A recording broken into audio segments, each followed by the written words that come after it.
Hello, bienvenue dans ce live. Je suis Sandrine Carl et aujourd'hui, on va s'attaquer au jour numéro 3 du Dharma Défi 2022. Et mon intention aujourd'hui, c'est d'aller vraiment mettre de la clarté sur ce que vous avez envie de réaliser en 2023. Dans le premier live, ce qu'on est allé voir, c'était, ok, vous avez fait le bilan et puis vous avez commencé avec l'exercice de quand ma vie est idéale en 2023, L'objectif de cet exercice-là, c'est vraiment d'aller connecter avec ce que vous avez vraiment envie de vivre et de réaliser en 2023. Hello Seb, bienvenue dans ce live. Donc mon intention dans le live d'aujourd'hui, c'est de continuer ce travail-là. Dans le jour 1, du coup, on a fait le bilan et puis on est allé voir quelles sont les leçons qu'on a apprises, qu'est-ce qu'on a envie de changer en 2023, quel est le mot qu'on choisit vraiment d'engager pleinement. Hello Marjorie, hello Stéphanie, hello Delphine, bienvenue. Et donc, mon intention aujourd'hui, c'est d'aller mettre de la clarté parce que dans le jour 2, la journée d'hier, on a parlé de la procrastination.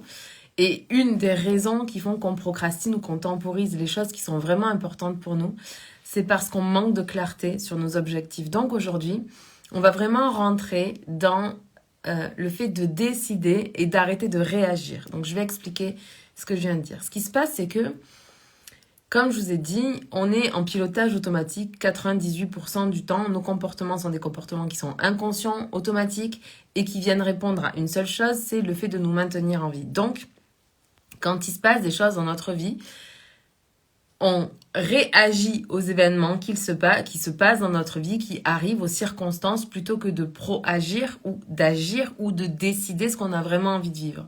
Tout le travail qu'on va faire aujourd'hui, ça va vraiment être de décider ce qu'on a vraiment envie de vivre en 2023. Et dans décider, alors attendez, si je ne me trompe pas, je crois que c'est en latin, c'est décidere. Et décidere, c'est comme couper, trancher. Un peu comme un samouraï avec son sabre va trancher quelque chose. Moi, ce que je vais vous inviter à faire là maintenant, c'est de vous positionner et de vous engager sur une chose que vous avez vraiment envie de réaliser.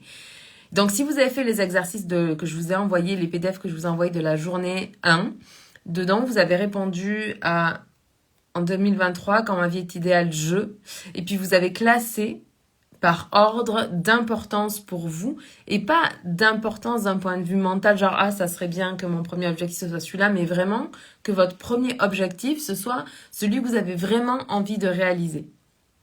Parce que sinon, si vous décidez pas, et décider ça veut dire renoncer à certaines choses, ça veut dire non à certaines choses qu'on va vous proposer parce que vous avez des objectifs et que vous savez que à la fin de l'année, c'est pas d'avoir fait plaisir à Pierre, Paul ou Jacques ou à Pierrette, Paulette et Jacqueline qui va vous permettre d'avoir vécu la meilleure année de votre vie, mais bien d'avoir décidé ce que vous avez envie de vivre. Vous aviez envie de vivre.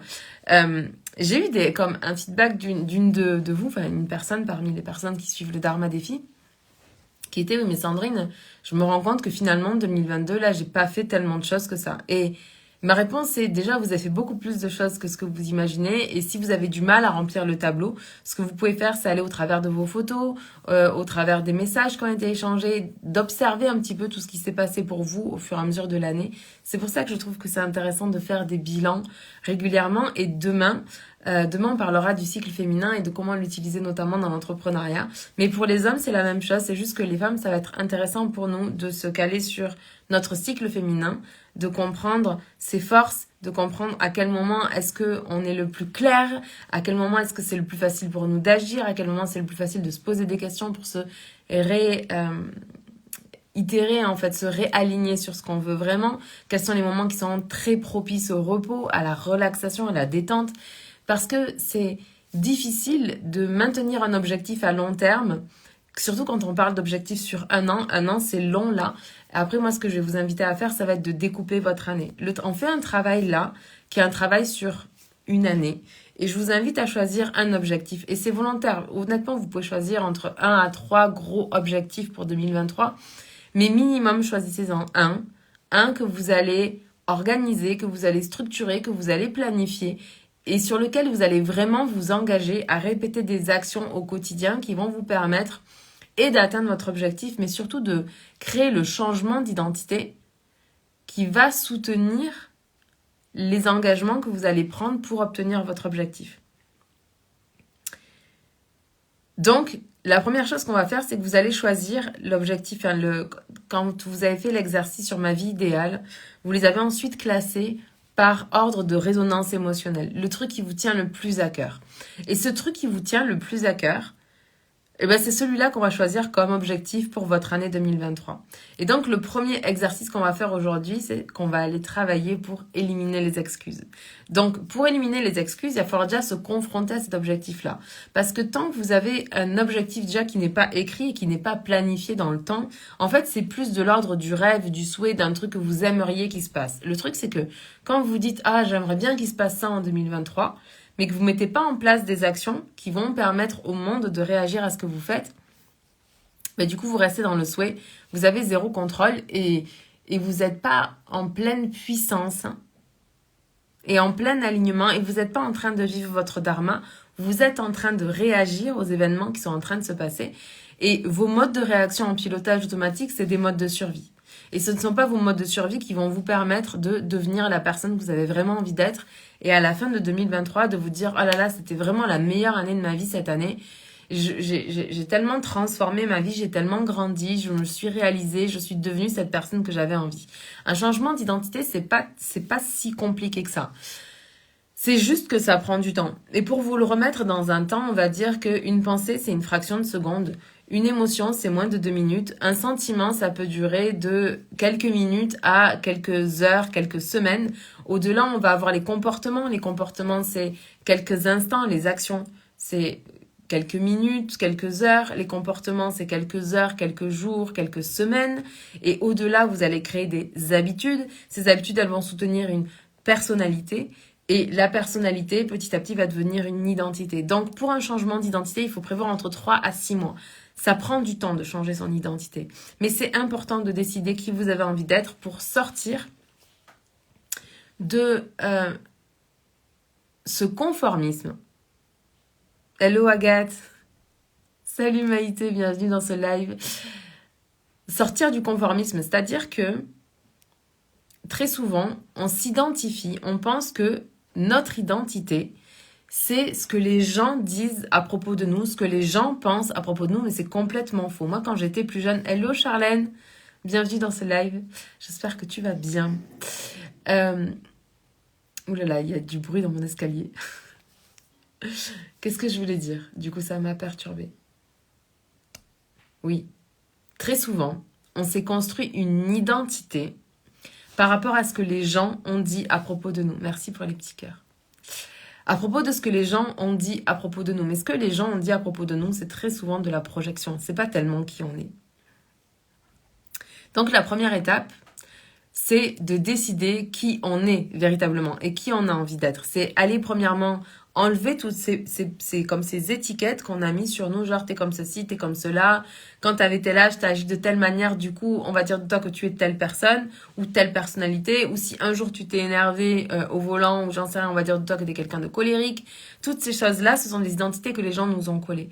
Pour se réaliser pleinement, merci ma belle Charlène, pour se réaliser pleinement, ce qu'il faut, c'est arrêter de s'identifier par rapport aux projections des autres et décider de rentrer dans notre soi véritable, dans qui on est profondément.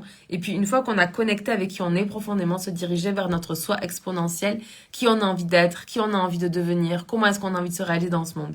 Et je vous le dis, il n'y a aucune limite à ce que vous pouvez réaliser. En dehors des lois physiques, du genre si vous sautez du haut de la tour Eiffel, là vous allez vous écraser, vous allez mourir. Si vous voulez tourner votre tête à 360 degrés, vous allez mourir aussi. Mais en dehors de ces règles physiques-là, vous pouvez tout réaliser. Tout ce qui, aujourd'hui, fait partie de votre environnement. Là, je regarde mon iPhone parce que je suis en train de vous parler.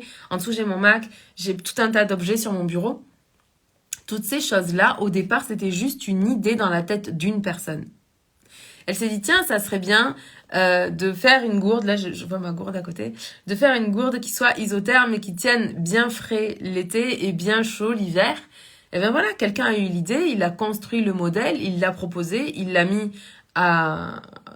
Comment dire, à la... J'ai perdu le mot les amis. Quand on crée dans une usine, là, bon c'est pas grave, en conception. On va dire ça.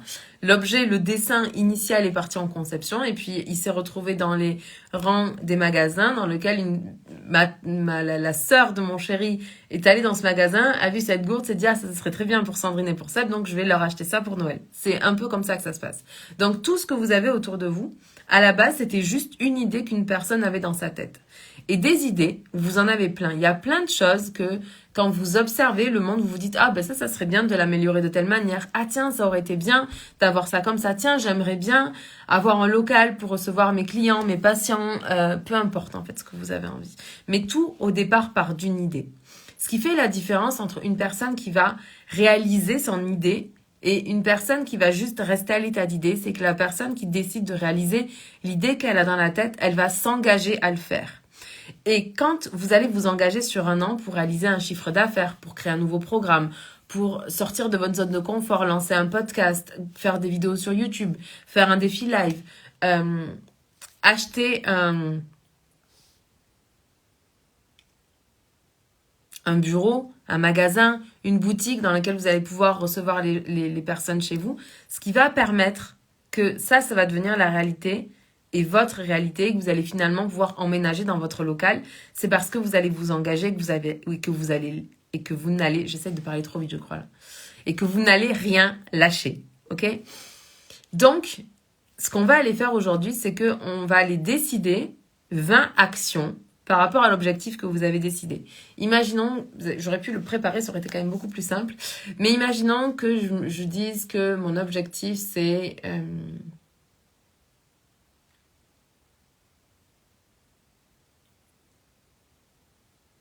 J'ai pas du tout d'idée d'objectifs qui m'arrivent, donc si vous en avez, proposez-les dans le chat.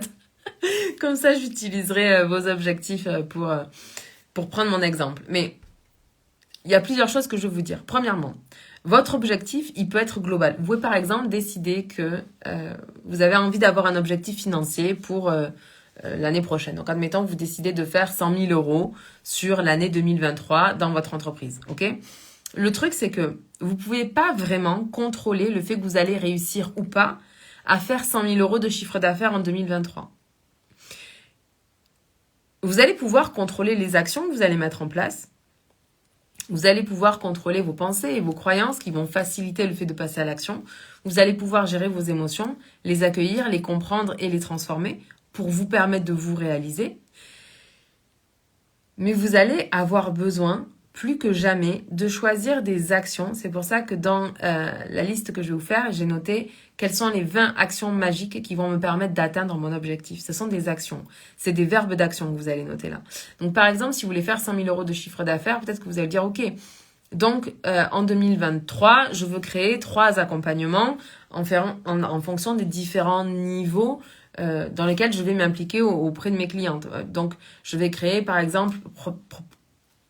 Premièrement, un premier niveau où je vais permettre aux gens de prendre conscience que ils sont totalement capables de transformer leur vie, que l'engagement c'est quelque chose de doux, de léger, d'agréable, que c'est une façon de le voir, que se fixer des objectifs chaque semaine, se fixer par exemple 3 objectifs chaque semaine, c'est le meilleur moyen d'atteindre l'objectif final qu'on s'est fixé, etc., etc. Donc là, admettons qu'on prenne comme objectif de faire 100 000 euros de chiffre d'affaires en un an. On va aller noter des actions comme lancer un podcast, tourner des vidéos sur YouTube, créer un nouvel accompagnement, créer une offre premium pour vraiment accompagner en proximité les personnes qui ont vraiment envie de faire un très grand changement dans leur vie. Vous allez pouvoir, qu'est-ce qu'on pourrait mettre en place? Contacter quelqu'un pour vous aider dans la stratégie d'acquisition de clients. Qu'est-ce que vous pouvez mettre d'autre? Vous allez vous dire, ok, si je veux faire 100 000 euros, ça veut dire que si j'ai un programme à 1 000 euros, je le vends 100 fois et ça fait 100 000 euros, par exemple. Ok, donc créer un programme à 1 000 euros. Comment est-ce que j'accompagne les gens avec un programme à 1 000 euros? Et ensuite, comment est-ce que je vais connecter avec 100 personnes qui sont intéressées par la transformation que j'ai à proposer, etc., etc. Merci pour les petits cœurs. Donc, dans la première colonne du tableau que je vous ai envoyé, vous allez mettre la liste des actions que vous allez faire. Dans la deuxième colonne, vous allez lister tous les obstacles que vous pensez que vous allez potentiellement rencontrer quand vous allez vouloir faire l'action que vous avez mis dans la première colonne. Par exemple, si vous dites, ok, je vais lancer ma chaîne YouTube et plutôt que de vous fixer comme objectif d'avoir 100 000 abonnés en un an, par exemple, vous allez peut-être vous fixer l'objectif de faire une vidéo par semaine. Donc, d'ici au 31 décembre 2023, vous aurez réalisé... Pardon, il y a Siri qui s'est déclenché, ça y est, je l'ai éteint. J'ai coupé ce son. D'ici au 31 décembre 2023, j'aurai réalisé 52 vidéos sur ma chaîne YouTube. Ça, ce sont des actions que vous pouvez contrôler. Ce sont même des indicateurs d'action. C'est des choses que vous pouvez vous dire, ok, check ou pas. Je l'ai fait ou je l'ai pas fait. Hello Maëva, bienvenue dans ce live. Donc, par exemple, vous vous dites, ok, je vais faire des vidéos. Et puis, vous allez marquer, ok, réaliser 52 vidéos sur ma chaîne YouTube. Et en face, dans l'obstacle, vous dire, oui, mais j'ai pas de caméra. Ok, donc... Ce qui va être intéressant là, c'est que vous allez vous dire, ok, donc une des raisons pour lesquelles potentiellement je n'arriverai pas à faire mes 52 vidéos, c'est parce que j'ai pas de caméra, c'est parce que j'ai jamais fait de vidéo YouTube, c'est parce que je sais pas comment référencer une vidéo sur YouTube, c'est parce que j'ai jamais importé de vidéo sur YouTube. Vous allez voir, c'est quand même très très simple. Mais vous allez avoir toutes ces excuses qui vont arriver dans votre esprit parce que votre cerveau, son seul et unique objectif, c'est de vous maintenir en vie. C'est pas de vous permettre de vous réaliser pleinement. Et donc lui, là où vous êtes aujourd'hui, quand vous n'êtes pas en train d'agir pour réaliser vos rêves, eh ben lui, il se sent en sécurité, il sait qu'il a envie et donc il a envie de rester à cet endroit-là. Et c'est pour ça que quand on a envie de faire une action, on a tout un tas de pensées parasites qui arrivent et qui nous empêchent de passer à l'action pour réaliser nos objectifs. Donc dans la première colonne, vous marquez 20 actions qui vont vous permettre d'atteindre l'objectif que vous avez noté au-dessus, qui correspond à l'objectif que vous avez trouvé quand vous avez fait l'exercice, quand ma vie est idéale, je. Dans la deuxième colonne, vous allez noter tous les obstacles auxquels vous allez être potentiellement confronté. Et dans la troisième colonne, ce que vous allez faire, c'est que vous allez aller trouver une stratégie pour chaque obstacle. Par exemple, si vous vous dites, ok, je veux tourner 52 vidéos en un an, ok, premier obstacle, j'ai pas de caméra, ou mon téléphone n'est pas assez bien pour tourner des vidéos. Encore que là, je pense qu'on a tous des téléphones qui sont largement capables de faire des très belles vidéos, contrairement à quand j'ai commencé il y a quelques années. Mais admettons que ce soit ça, bon, bah, ça peut être acheter une caméra, acheter un nouveau téléphone, demander à votre sœur de vous prêter un téléphone, ou demander à votre cousine, ou peu importe. Ok. Ensuite, vous allez dire, oui, mais on m'a dit, Sandrine, que le plus important, c'était pas l'image caméra, mais c'était le micro. Ok, donc le son. Donc il va falloir que vous achetiez un micro. Ben notez-le, c'est un des obstacles. Donc ensuite, vous allez trouver une stratégie pour chaque obstacle. Ok, acheter une caméra. Très bien. Combien ça coûte d'acheter une caméra ou de racheter un téléphone? Le micro. Combien ça coûte d'avoir un micro qui permet d'avoir une bonne qualité de son? Vous allez noter à chaque fois, pour chaque obstacle que vous avez trouvé, vous allez trouver une ou plusieurs stratégies qui vont répondre à cet obstacle-là. Plus vous allez être clair avec vous-même sur qu'est-ce que vous voulez vraiment, quelles sont les actions que vous décidez de mettre en place, et que vous allez vous poser la question de à quel moment est-ce que votre cerveau il va venir vous limiter, parce que là, je vous garantis que tous les obstacles que vous allez trouver aujourd'hui, vous allez peut-être pas être confronté à tous, mais votre cerveau, au moins, il faudra passer à l'action. Il vous sortira un des obstacles que vous aurez mis dans votre liste. Et je vous le dis parce que j'ai une de mes clientes qui avait fait la première édition du Dharma Défi et qui justement avait fait cet exercice consciencieusement. D'ailleurs, elles étaient deux. Elles ont fait la Dharma Coach School juste après. Et justement, elle m'avait dit que quand elles s'étaient retrouvées au moment où elles devaient passer à l'action pour faire ces actions-là, et elles se sentaient bloquées par rapport à quelque chose, elles avaient un obstacle, elles étaient allées voir dans le document que je vous ai envoyé là, quelles étaient les solutions qu'elles avaient trouvées en amont, comme en proaction, en prévision d'être confrontées à cet obstacle-là. Et c'est ce qu'on appelle mettre de la conscience avant. Et je vous ai dit, il n'y a pas de changement sans prise de conscience. Donc, si vous voulez que 2022 soit radicalement différente que 2023, soit radicalement différente de 2022, il va falloir agir de manière plus intentionnelle. Et pour agir de manière plus intentionnelle, il n'y a rien de mieux que de se poser, de dire ok, j'ai vraiment envie de faire ça, voici les actions que je décide de mettre en place, quelles sont les problématiques auxquelles je peux être confrontée, et les obstacles face auxquels je peux me trouver, et quelles sont les solutions que je vais créer. En faisant cet exercice-là, vous allez éliminer les excuses de votre vie. Et tout au long d'une année, vous allez avoir tout un tas d'excuses. Moi, je me rends compte que on va se trouver des excuses, par exemple, ah oui, mais moi, c'est parce que je suis célibataire, ou moi, c'est parce que j'ai un mari, ou moi, c'est parce que j'ai des enfants, ou moi, c'est parce que je suis pas propriétaire, ou moi, c'est parce que je suis propriétaire. On a tous des excuses qui viennent en permanence dans notre tête. Vous n'êtes pas la seule à avoir des excuses qui arrivent dans votre tête. Vous n'êtes pas la seule à avoir des complexités. Vous n'êtes pas la seule à vivre des moments qui sont difficiles dans votre vie. Je vous le dis là.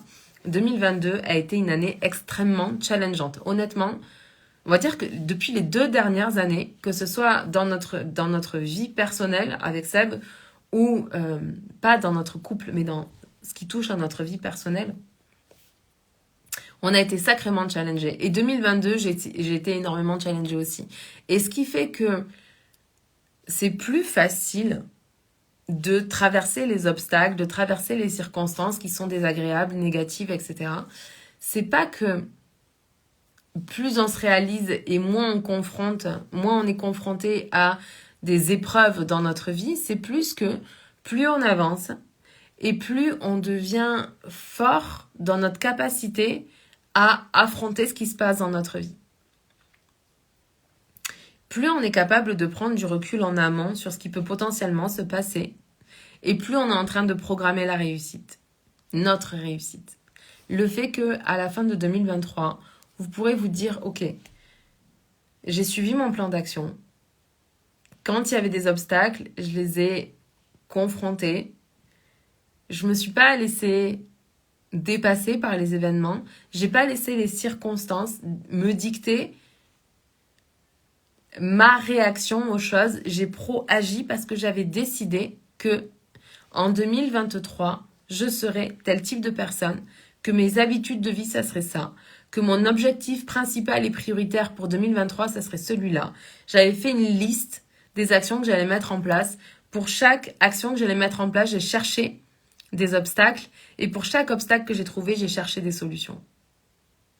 Vous voyez que quand on agit de cette manière-là, on n'est plus du tout en roue libre. On n'est plus du tout en pilotage automatique sur « Ah, j'aimerais bien faire ça cette année ». Non. J'ai envie de réaliser ça.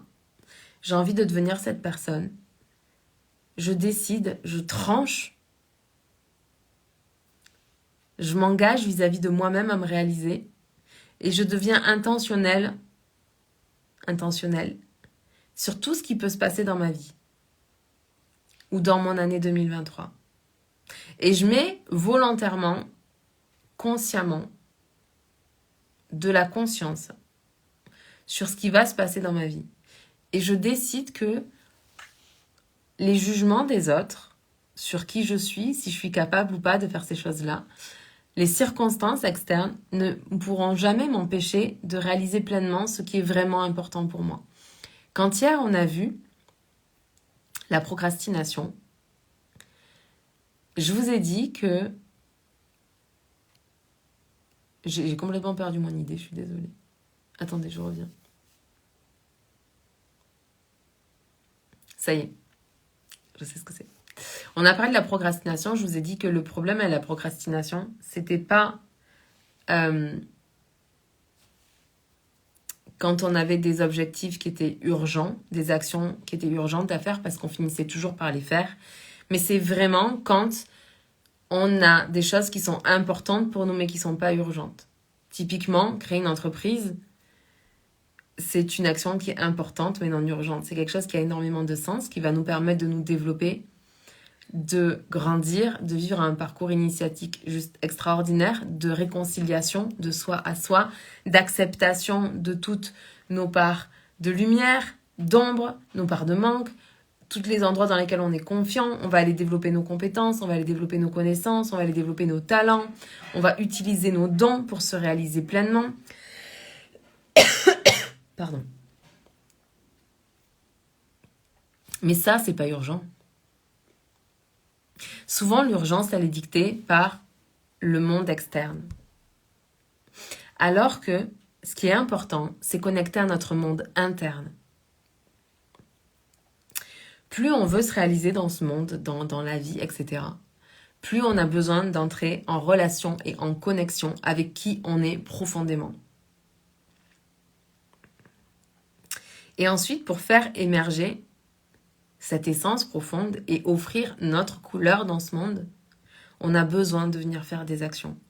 Et je vous rappelle que nos pensées, donc nos croyances au sens général, nos croyances créent nos pensées.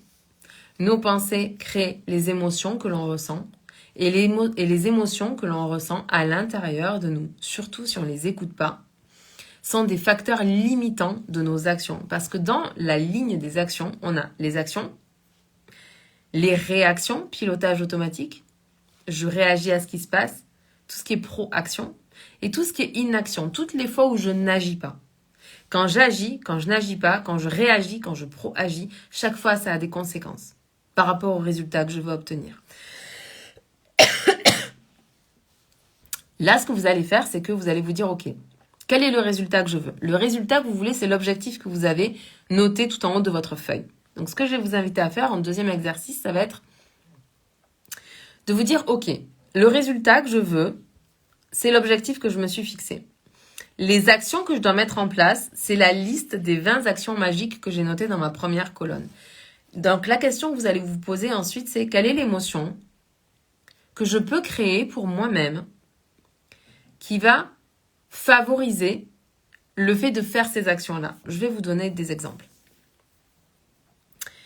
C'est plus facile d'agir avec joie, plaisir, facilité, que d'agir avec pression et stress et peur. Donc, vos émotions, comme elles vont générer vos actions, ce que vous allez décider consciemment, une fois que vous avez rempli votre tableau, c'est OK, quelle est l'émotion qui vous met en mouvement? Moi, les émotions, les sensations, les sentiments qui me font agir avec facilité, c'est la joie et le plaisir. Donc, je m'assure que quand je dois faire des actions, je les fais depuis un endroit de joie et de plaisir. Et est-ce que ça veut dire que ce sera tout le temps facile, que je serai tout le temps dans la joie et dans le plaisir? Non. Au fil d'une année, vous ne serez pas toujours dans la joie et dans le plaisir. Par contre, vous pouvez au maximum aller créer ces émotions pour vous. Vous pouvez aller créer de l'enthousiasme, vous pouvez aller créer de la sérénité, vous pouvez aller créer de l'excitation, vous pouvez aller créer de la confiance. Peu importe l'émotion ou le sentiment que vous avez besoin pour passer à l'action, vous devez apprendre à le créer. Et l'étape d'après, une fois que vous avez noté, donc, ok, le résultat que je veux au 31 décembre 2023, c'est celui-là. Les actions, c'est les 20 actions que j'ai notées. L'émotion, c'est par exemple, je dois créer de la confiance. Ok, quand je me sens confiante, c'est plus facile pour moi de passer à l'action. Quelle est la pensée, le mantra, l'intention que je peux poser, que je peux créer pour moi et qui va soutenir mon passage à l'action tout au long de l'année? Et là, vous allez aller créer une pensée. Par exemple, si on a dit que vous vouliez générer, par exemple, 100 000 € de chiffre d'affaires, que vous avez décidé cette année de lancer une chaîne YouTube et que vous avez décidé que vous alliez faire une vidéo par semaine, donc 52 vidéos en un an. Quand vous allez faire ces 52 vidéos, quelle est l'émotion? Parce que tourner une vidéo, c'est une action. Pour tourner une vidéo, vous avez besoin d'une émotion. Quelle est l'émotion que vous avez envie de créer pour vous-même? Admettons que vous disiez, ok, moi, ce que j'ai envie de créer comme émotion, c'est de l'enthousiasme. J'ai envie de me sentir enthousiaste, de faire la vidéo, de connecter avec les gens, de développer une communauté, de partager mes connaissances, etc. Donc, la confiance.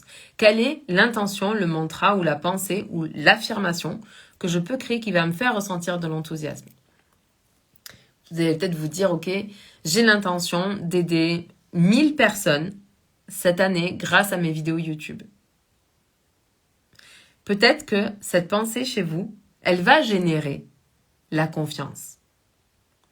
Et du coup, comme ça va générer la confiance, le fait d'aller tourner chaque semaine votre vidéo hebdomadaire, ça va rendre votre action plus facile. Donc, une fois que vous avez rempli votre tableau pour aller éliminer les excuses, ce que je vous invite vraiment à faire, ça va être vraiment de vous poser ces questions-là, de vous dire, ok, le résultat que je veux, c'est ça. Les actions que je dois mettre en place, c'est ça. Maintenant, quelle émotion j'ai besoin de créer pour moi-même au quotidien qui va venir soutenir les actions que je vais mettre dans le monde. Je vous ai déjà expliqué ça. C'est que Donc, notre vrai soi, il est connecté au plan spirituel. Et on a le plan spirituel, le plan mental, le plan émotionnel et le plan physique.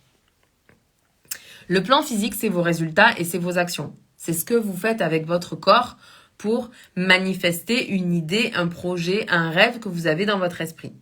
Concevoir dans le plan mental, ok? Donc, si vous allez en amont, pour créer le résultat dans le monde physique que vous voulez, vous savez que vous devez mettre en place des actions dans le monde physique, les actions que vous voulez.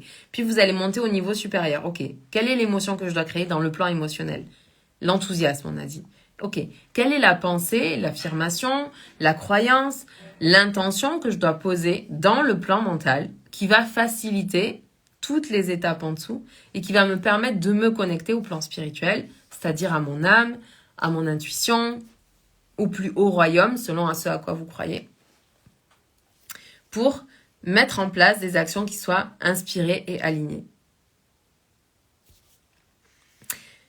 Ce travail-là, que je vous invite à faire, quand je vous invite à décider, parce que plus vous décidez en amont, moins vous avez de chances d'être dans le pilotage automatique et dans la réaction.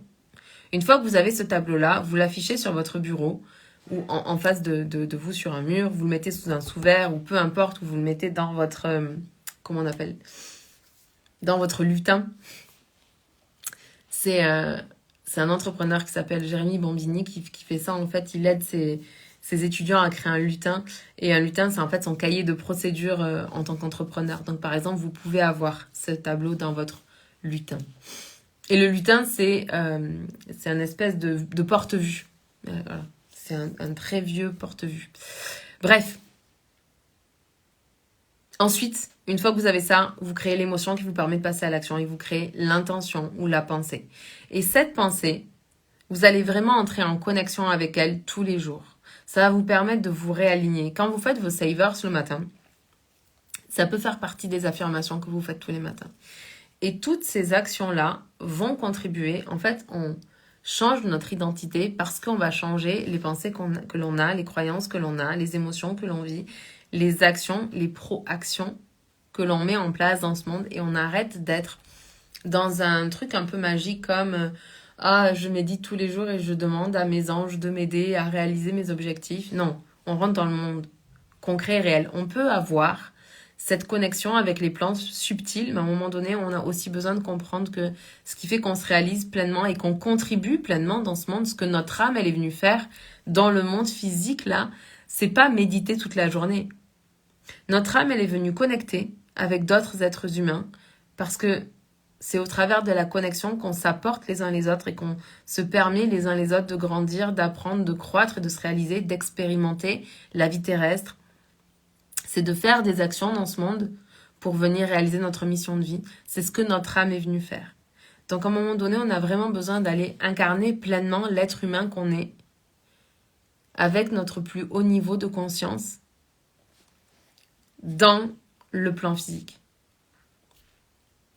Ok, je vais vous laisser du coup ici dans ce Dharma Défi jour 3 parce que vraiment dans mon intention pour vous dans le contenu d'aujourd'hui, c'est vraiment de vous permettre de récupérer ce PDF que vous avez reçu par email si vous êtes inscrit à ma liste email. Sinon, vous pouvez vous inscrire à la liste email dans l'onglet Masterclass.